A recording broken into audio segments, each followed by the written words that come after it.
ভাবি কি ব্যাপার ইমরান, তুমি হঠাৎ করে আমগো বাড়িতে? তোমার নিতে আইছি ভাবি, তাড়াতাড়ি বাড়িতে চলো। আরে 2 দিন হলো আমি বাপের বাড়িতে বেড়াতে আইছি, এখনই তোমাকে বাড়িতে যাবো কেন? ভাবি গো ভাবি, সর্বনাশ হয়ে গেছে ভাবি।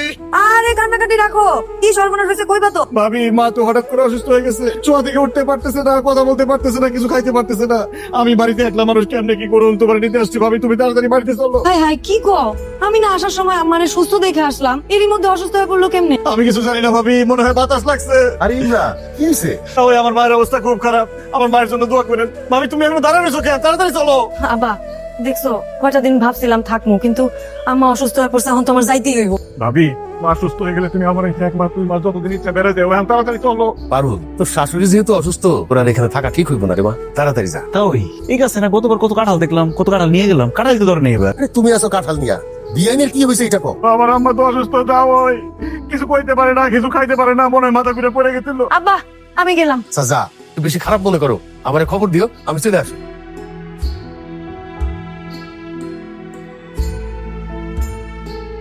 আম্মা আম্মা, আরে আপনি এই অসুস্থ শরীর নিয়ে আমার ঝাড়ু দিতে আসছেন কিসের জন্য? আপনার শরীরের এখন কি অবস্থা? কি হয়েছে আপনার আম্মা?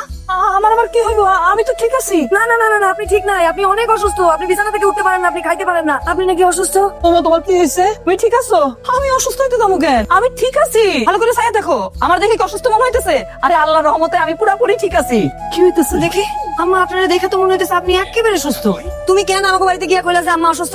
তোমাকে আমাকে বাড়িতে নিয়ে আসার লাগিয়ে মানে তুমি বাপের বাড়িতে গিয়ে আরাম করবা, আর আমার মা এই বয়সে সংসারের কাজ করবো, রান্না বান্না করবো, এটা তো হইব না। আর তাছাড়া ওর সাথে ঝগড়া করতে করতে আমার একটা অভ্যাস হয়ে গেছে, এখন তোমার সাথে ঝগড়া না করলে, দুষ্টামি না করলে আমার পেটের ভাত হজম হয় না। এই জন্য মায়ের অসুস্থতার মিথ্যা কথা বলে তোমার এই বাড়িতে নিয়ে এসেছি। আম্মা আপনি হাসতেছেন, দেখছেন আপনার ছেলের কাণ্ড। আপনার অসুস্থতার কথা শুনে আমি তো একেবারে পেরেশান হয়ে গেছি, দৌড়ে আসছি, হাঁপাই গেছি না। আর তুমি আমার লগে ঝগড়া করতে না পারলে তোমার পেটের ভাত হজম হয় না। আজকে শুধু ঝগড়া করুন না, আজকে তোমার মাথা ফাটামো। তুমি তোমার মন খারাপ কেন? আমার ভয় হইতেছে তাই আমার মন খারাপ, আমার অনেক টেনশন হইতেছে তাই আমার মন খারাপ। এই কিসের ভয়, কিসের টেনশন? তোমার আব্বা কি তোমার বিয়ে ঠিক করে ফেলেছে? কালকে রাতে আমাকে পাশে বাড়ি আকাশ তার ভাবিনি নিয়ে পালাই গেছে, এর লেগে তোমার ভয় হইতেছে, টেনশন হইতেছে। আরে আকাশ তার নিজের ভাবিনি নিয়ে পালাইছে, তোমার ভাবিনি নিয়ে তার পালায় নাই, তো তোমার টেনশন লাগতেছে কেন, ভয় লাগতেছে কেন? কারণ তোমার বাড়িতে একটা সুন্দরী ভাবি আছে, তুমি তার সাথে খাও, তার সাথে থাকো, সারাক্ষণ তারা দেখো, কথা বলো, এইসব করতে যায়। তোমার ভাবির প্রতি যদি তোমার একটা ফিলিংস চলে আসে, আকাশের ভাই তো বাড়িতে থাকে, কিন্তু তোমার ভাই তো বাড়িতে নাই, বিদেশে থাকে। ও আল্লাহ গো, তুমি যদি ভাবি নিয়ে পালা যাও তখন আমার কি হইব? আমার এই বাপের বাড়ি থেকে মিথ্যা কথা কইয়া নিয়ে আইসা তুমি এইখানে প্রেমিকার সাথে প্রেম করতেছো, তাই না? খারাপ, তোমার প্রেম করা আমি ছুটাইতেছি। দূরে কেন, কাছে আসো। ও তুমি এইখানে, আর আমি সারা গ্রাম তোমারে খুঁজে বেড়াইতেছি। তুমি আমার সারা গ্রাম খুঁজে বেড়াইতেছো কেন? আমার খালাতো বোন সোনিয়া ফোন দিছে, তোমারে খুঁজতেছে, তুমি নাকি ফোন ধরতেছো না। না কথা কও। এক মিনিট ভাবি, আপনার খাওয়া তোমার সোনিয়া ইমরানের সাথে কথা কইব কেন? উমা তুমি বোধহয় জানো না, আমার খালাতো বোনের লগে তো ইমরানের প্রেম, কয়দিন পরে তারা বিয়া করবো। বেঈমান, পোতার অফিস কাজকাতো প্রত্যেকটা আমার চোখের সামনে আমি না, আমি তোরে ঘৃণা করি। আশাই দিও, আগে দিও। এখন কেমন লাগে আমারে বাপের বাড়ি থেকে মিছা কথা কয়ে আইনা যে আরামে দাঁড়ায় দাঁড়ায় প্রেমিকার লগে প্রেম করতেছো? এইটা তো হইতে পারে না, এই জন্য দিছি তোমার আরামের প্রেম হারাম কইরা। এখন মজা বুঝো। মজা আমি তোমার বুঝাইতেছি, পানি দিচ্ছ আমি খারাপ। কেমন আছো পারুল? ভালো নাই, একদম ভালো নাই। কেন, কি হয়েছে? তুমি চলে আসো তাড়াতাড়ি আমার কাছে। তোমারে সাইরা, মারে সাইরা, ইমরান রে সাইরা, আমার বিদেশে ভালো লাগে না। এই 1 বছরের মধ্যে আমি টাকা পয়সা গুছাই একবারে দেশে চলে আসবো। আম্মা আপনার ছেলে কথা কইবো, ইমরান ভাইয়ে কথা কইবো। আমার স্বামীকে ফোন করছে, দেখি দেখি দেখি। আপনি না, ছেলেটা সুন্দর সুন্দর লাগতেছে। আব্বা কেমন আছো? ভালো আছো? ইমরান কই? জান আমি মাল লগে আছি। বাবা, এবার যে জমিটা কিনতেছো, ওই কার নামে রেজিস্ট্রি করবা? এটা তোমার নামে রেজিস্ট্রি করো মা। ভাইজান কোনো দরকার নাই, এবারে জমিটাও ভাবির নামে রেজিস্ট্রি করো। পারুলের নামে রেজিস্ট্রি করিস। কি ব্যাপার শুনি, তোমার এতবার ফোন দিলাম, তুমি ফোন দিলো না কেন? আপনি আমার ফোন দিবেন কেন? আমি আপনাকে, তুমি আমার জান, তুমি আমার ভালোবাসার মানুষ। আমি না আপনার জান প্রাণ ভালোবাসার মানুষ হলো আপনার ভাবির খালতো বোন সোনিয়া। ভাবি তো ওই দিন মিথ্যা কথা কইছে। তোমার ভাবি কার মিথ্যা কথা কইতে চাইবো? আমি স্যার অন্য কোনো মায়ের লোকের প্রেম তো দূরের কথা, চোখ তুলে তাকাইছো, আমি তো খুন করে ফেলাম। খারাপ খারাপ ফোন আইছে, কে ফোন দিছে? বিদেশি নাম্বার, মনে হয় ভাইজানে ফোন করছে। আসসালামু আলাইকুম। আপনি কি শফিকের ছোট ভাই ইমরান কইতেছেন? জি আমি ইমরান, আপনি? আমি শফিকের লগে একসাথেই কাজ করি কুয়েতে, আমি শফিকের বন্ধু। আপনি ফোন দিলেন যে ভাইজানে কই? আপনার ভাইজান অ্যাক্সিডেন্ট করছে, আমরা এখন দয়ানিয়া হসপিটাল আছি। আপনার মারে আর ভাবিরে তার লেগে দোয়া করতে হবে। কি ব্যাপার? আমার ভাইজানে নাকি কাজে যাওয়ার সময় অ্যাক্সিডেন্ট করছে, ভাবির আর মারে খবরটা দিতে হবে।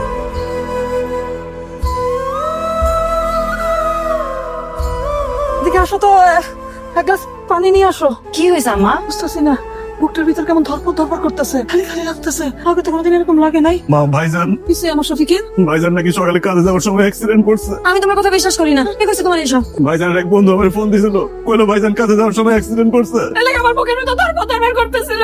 আমি বুঝতে পারছি আমার কলেজের টুকরা আমার শফিকের কোনো বিপদ হয়েছে, আমি বুঝতে পারছি। ইমরান, তোমার ভাইরে এই মতে কল দাও, ভিডিও কল দাও। আমি তোমার ভাইরে দেখতে চাই, কথা কইতে চাই। আমি কল দাও, আমি দেখো কল দাও। ভাইজানের এই মুহূর্তে তো কল ঢুকতেছে না। মোবাইলে কল তাই না? মোবাইলে দে, মোবাইলে দে। মা ভাইজানের ফোনে তো ফোন ঢুকতেছে না, ফোন বন্ধ করতেছে। না না আম্মা, আম্মা আমি বিশ্বাস করি না, ভুল হয়েছে আম্মা, ভুল হয়েছে, বিশ্বাস করি না। কে ফোন করছে? তোকে ফোন করছে? ভাইজানের বন্ধু যে ফোন দিছিল তার নাম্বার থেকে ফোন আসছে। ধরো ধরো ধরো ধরো। কিছু হয়নি। হ্যালো, ভাই আপনার ভাইজান কিছুক্ষণ আগে মারা গেছে। কি হয়েছে? কি হয়েছে রে? হাই ইমরান। ভাইজানের নাই মা। কি ভাই? আব্বা, আব্বা, আব্বা, আব্বা, তুমি আইছো। এই সবাই কইতেছে, শফিক নাকি না। এটা মিথ্যা কথা, তাই না? এটা মিথ্যা কথা, এরকম কিছু হয় নাই। তুমি কও এটা একদম সত্যি কথা না, তাই না? আব্বা, এটা মিথ্যা কথা, তুমি কও। জামাই বাবাজি সত্যি সত্যি মারা গেছে। জামাই বাবাজি লাশ আনানোর কোনো ব্যবস্থা হয়েছে? না, তা ওই ভাইজানের লাশ বাংলাদেশে আনতে যে টাকা লাগবো সেই টাকা ভাইজানের বন্ধুরা ব্যবস্থা করতে পারেনি। তাহলে আমার আব্বার লাশ বাড়ি চাইবো কেমনে? ভাইজানের বন্ধুরা কইতেছে টাকার যেহেতু ব্যবস্থা করতে পারে নাই, লাশ নাকি ওইখানে দাফন করবো। ইমরান, আমি চেক লিখা দিতেছি। আমার ব্যাংকে যা টাকা আছে সব নিয়ে যাও। যদি তাও না হয় তাহলে আমার সোনার গয়না আছে সেগুলোও নাও, কিন্তু তোমার ভাইরে বিদেশে খবর দিতে দিও না। আমি তার একবার মন ভরে দেখতে চাই। আমি অনুরোধ করতেছি তোমার কাছে, যেমনি পারো যেভাবে পারো তোমার ভাইরে আনানোর ব্যবস্থা করো। আমরা তোমার ভাইরে একবার দেখতে চাই, মন ভরে দেখতে চাই। ঠিক আছে ভাবি।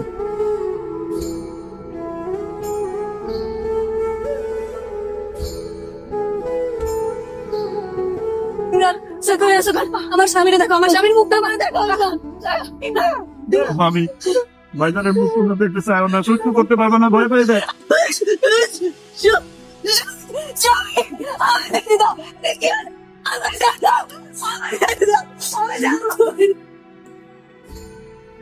আমার আব্বা রে, আমার ছেলেটা কত কষ্ট করছে, তার রক্ত পানি করে টাকা এসে কাটছে, বিস্তার চাদর কিনছে, রঙিন চাদরে।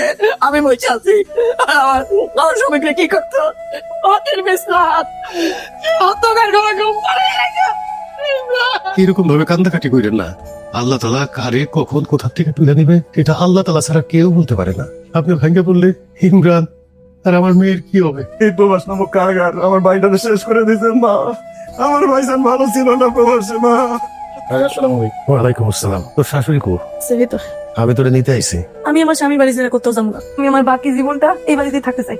তুই এই বাড়িতে থাকবি না, আমি তোরে নিয়ে যাবই। ভাই আপনি এসব কি বলতেছেন?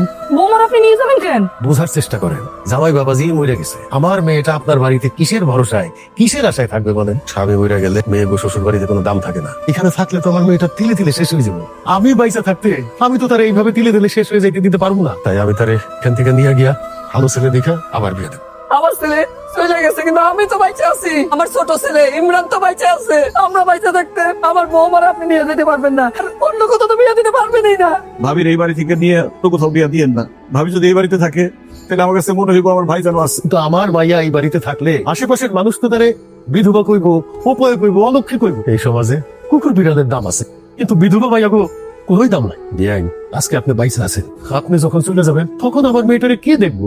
ইমরান এখনো বিয়া করে নাই। ইমরান যখন বিয়া করবো তার বউ তো এই বাড়িতে আইসা আমার এই বিধবা মায়ের মাইনে নিতে পারবো না। স্বামী হারায় আমার মায়া যে কষ্ট পাইছে তাইতে দ্বিগুণ কষ্ট পাইবো তখন। স্বামী মরে যাওয়ার পরে আমার মাইয়ার তো এই বাড়ির সাথে সব পরিচয় মুছে গেছে, কোন পরিচয় সে থাকবো? ইমরানের বইয়ের পরিচয় এই বাড়িতে থাকবো।